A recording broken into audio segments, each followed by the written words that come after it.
warahmatullahi wabarakatuh.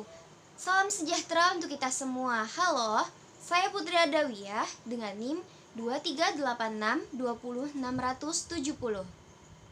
Pada kali ini, untuk memenuhi tugas video pembelajaran mata kuliah konsep dasar sejarah yang diampu oleh Ibu Saktian Dwi Hartanti. Materi yang akan saya bahas ada dua. Yang pertama, A. Munculnya pergerakan nasional Indonesia. Dan yang kedua, B. Bentuk organisasi pergerakan nasional Indonesia. Materi yang pertama, A. Munculnya pergerakan nasional Indonesia.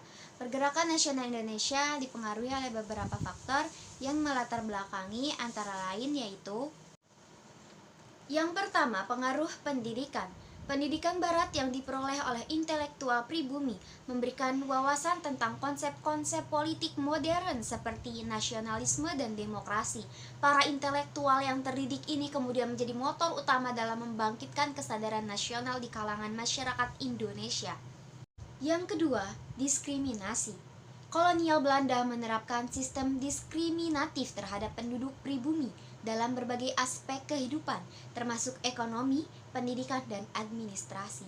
Perlakuan ini memperburuk kondisi sosial dan ekonomi masyarakat pribumi yang kemudian menjadi pendorong untuk melawan penjajahan.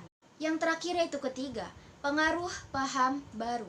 Munculnya paham-paham baru seperti nasionalisme, liberalisme, dan sosialisme dari Eropa memberikan inspirasi kepada intelektual Indonesia untuk mengembangkan ide-ide perlawanan terhadap kolonialisme.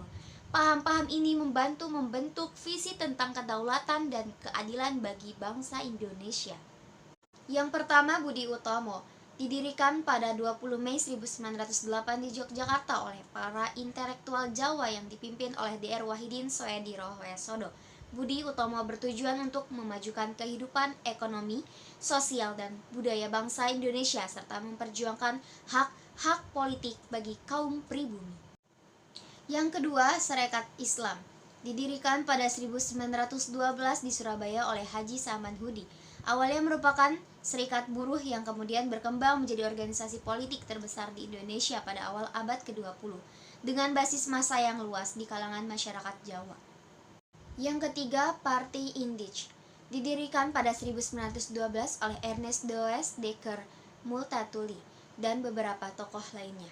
Indige Partai bertujuan untuk memperjuangkan kemerdekaan Indonesia secara damai melalui pendekatan politik. Yang keempat, Muhammadiyah. Didirikan pada 1912 di Yogyakarta oleh Kiai Haji Ahmad Dahlan sebagai organisasi pendidikan dan keagamaan Islam yang juga aktif dalam perjuangan kemerdekaan Indonesia serta reformasi sosial. Yang kelima, Partai Komunis PKI. Didirikan pada 1920 di Batavia, sekarang di Jakarta, sebagai partai politik yang menganut ideologi komunisme dan aktif dalam perjuangan sosial dan politik di Indonesia. Yang keenam, Taman Siswa. Didirikan pada 1922 di Yogyakarta oleh Kiai Haji Hajar Dewantara sebagai organisasi pendidikan yang bertujuan untuk memajukan pendidikan nasional Indonesia yang merdeka dan menciptakan manusia Indonesia baru. Yang ketujuh, Partai Nasional Indonesia. Didirikan pada 1927 di Bandung oleh Soekarno dan beberapa tokoh nasionalis lainnya. PNI menjadi salah satu partai politik utama yang memperjuangkan kemerdekaan Indonesia dari kolonialisme Belanda.